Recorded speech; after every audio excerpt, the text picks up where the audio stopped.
Hello friends, Jennifer Pearson here, Thistle Gypsy, with the penultimate Dark Deck interview. We've just got this, which is Fairy Ring Oracle. I don't have any box for this or anything, and as you see, I got it used. So yeah, we'll see. This is one, I know it has some dark cards in there. In many ways, just being a fairy deck, you have to allow for some of that. And so I wondered if it would be a good dark deck. I haven't spent time with this because it is pretty intensely fae. And it will be on one of my years that I am doing this. You know, where I spend not the dark deck interviews, but this year I'm doing a deck a month, and I'm spending time with that deck to get to know it because of all of the decks that I've gotten in the last year and a half, really in too quick a succession to really spend time with them and learn whether or not they work with me. So this is definitely a deck that I've been needing for a couple of years to sit down with and read the guidebook and get more of a feel for how to use it. You know, can I use it with the Brian Froud Fairies Oracle? I don't know. Or something else? I don't know. But let's check it out with the Dark Deck interview. If this is your first time seeing these, I do have a playlist on my channel, and there's an introduction to it in the playlist. I'll try to put a link to the playlist in the description box below this video. And I think the end screen, there will also be a link, yeah, probably to both the playlist and the intro. All right, so here we go. Question number 1, how are you a dark deck? Midsommar. Looks like the Isle of Avalon or something, or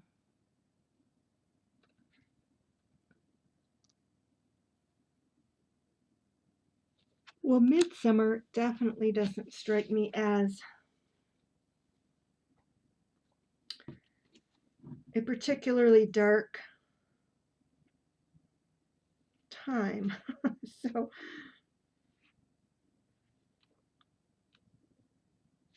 let me see what it says about Midsommar.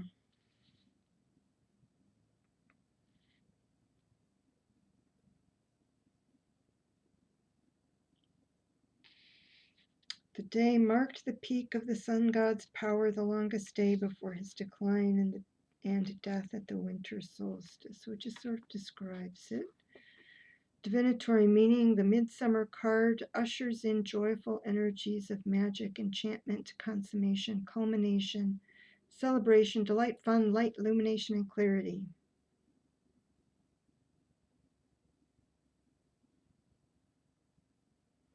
So maybe it's kind of, you know, there's something of so maybe it's actually saying it's a deck of healing. It's actually a deck for healing dark energies. How are you a dark deck? That it's here for healing that stuff.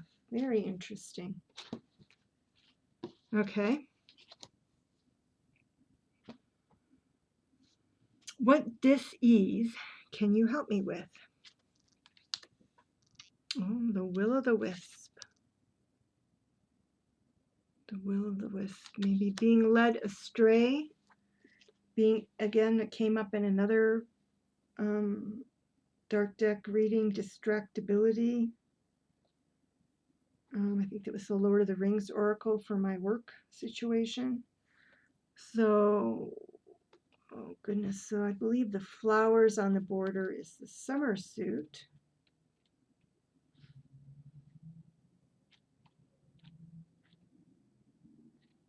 The summer court, the Will-o'-the-Wisp.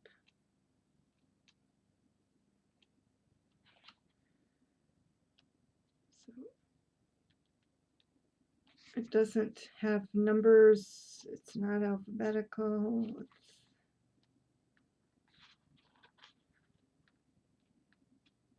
Okay.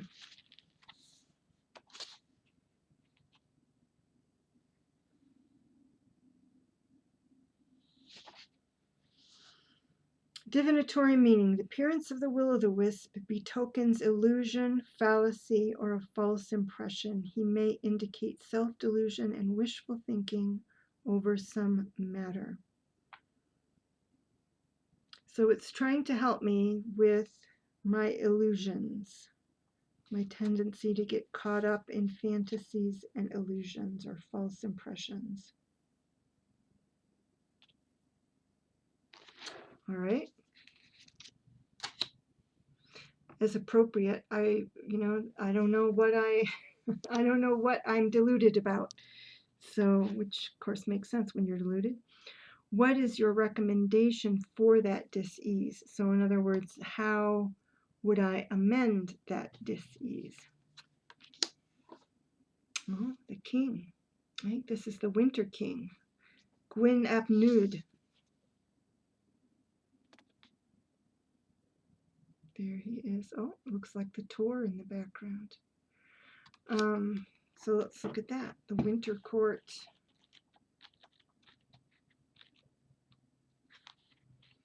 King.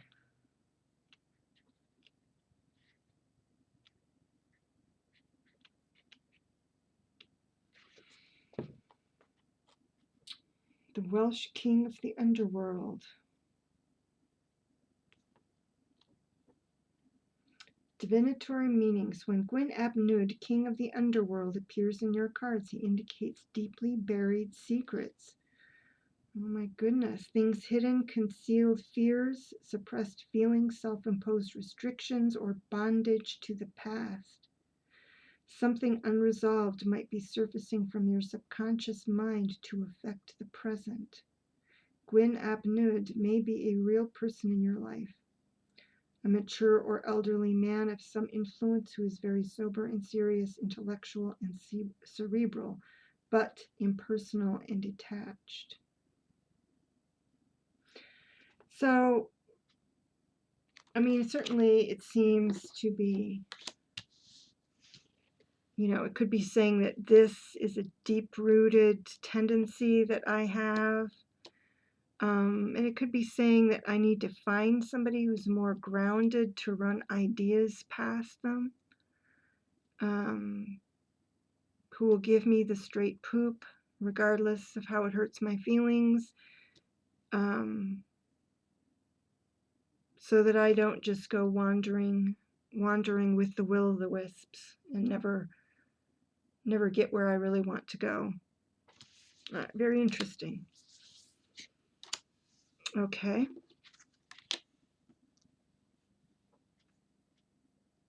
Next, this is the answer. This is the Oakman, which I would assume is a positive card. What dark aspect of my personality holds me back the most in my relationships? And this is a king. This is the Summer King. So from winter to summer, well, summer to winter to summer.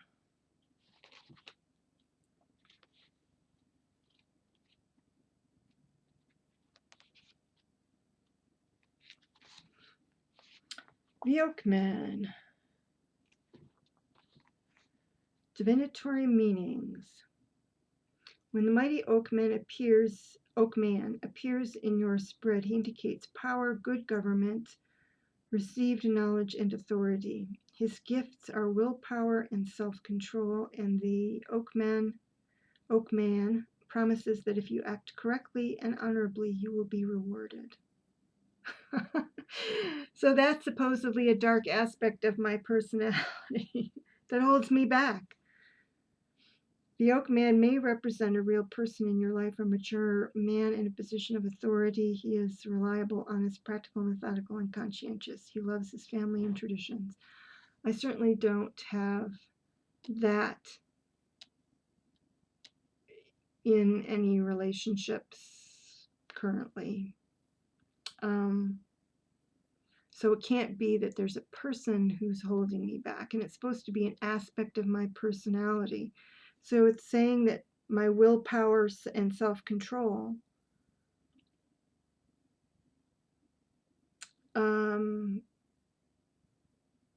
is essentially holding me back. So could be. So it's almost like one's positive qualities actually holding one back. Or maybe I need to ask myself if that willpower and self-control is being used somehow in a negative way. Let me look at the reversed meaning, because it does have a reverse meaning here. The oak man reversed indicates idleness, complacency. Well, in terms of relationships, I am complacent in the sense that I'm not really looking for any. Inertia, a fear of change, and the inability to adapt to changing circumstances. He points to the failure to seize opportunities or to follow up on promising openings. There you go.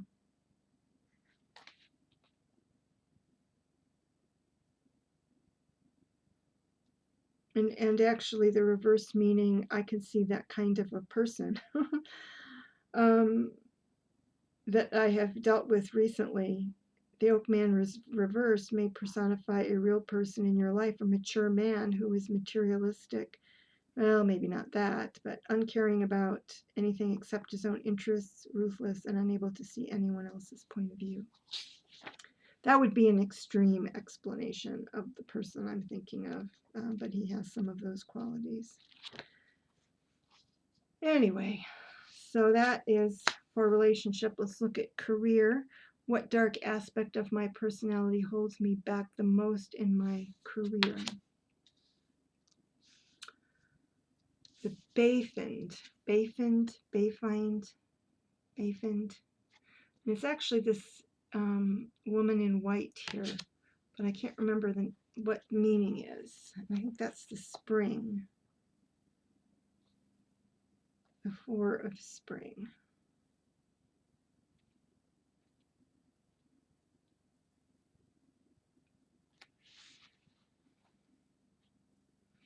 When Bayfind or Beffind appears in a spread, she indicates some kind of rite of passage. So we're back to transitions occurring, which was something that came up in the Heal Yourself cards, the dark deck interview that I did in the previous, and what was it, just the last one I did. Not in this position, but a similar thing. Rite of passage. Since she manifests at births, marriages, and deaths, the surrounding cards may reveal which of these events is indicated, though the card may simply herald a life-changing experience for the questioner.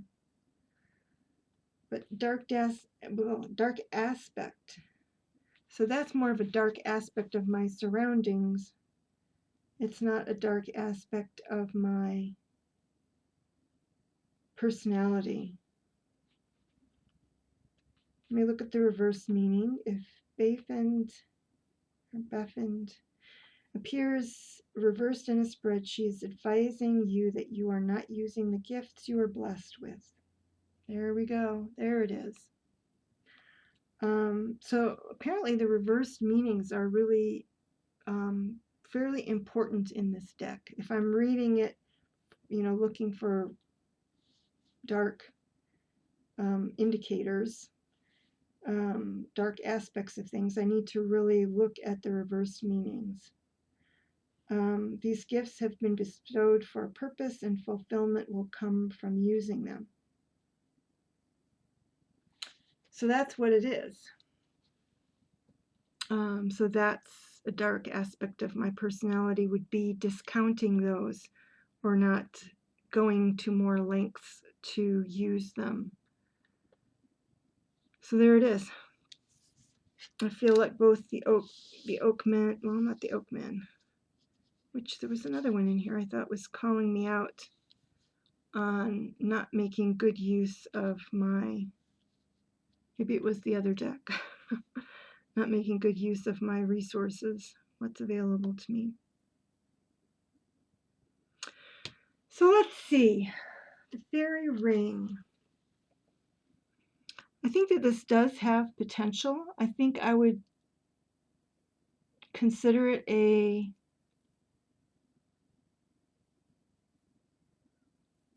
I don't know if it would be a 6 to 7 or a 7 to 8.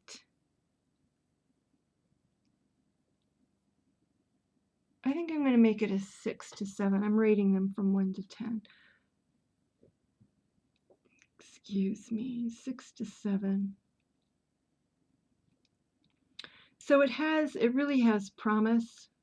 You know, I need to get to know it better. I think it was quite significant what I just discovered, that reading the reverse meanings is fairly significant for this deck. If I really want to get the most insight out of it, I probably need to be shuffling for reversals.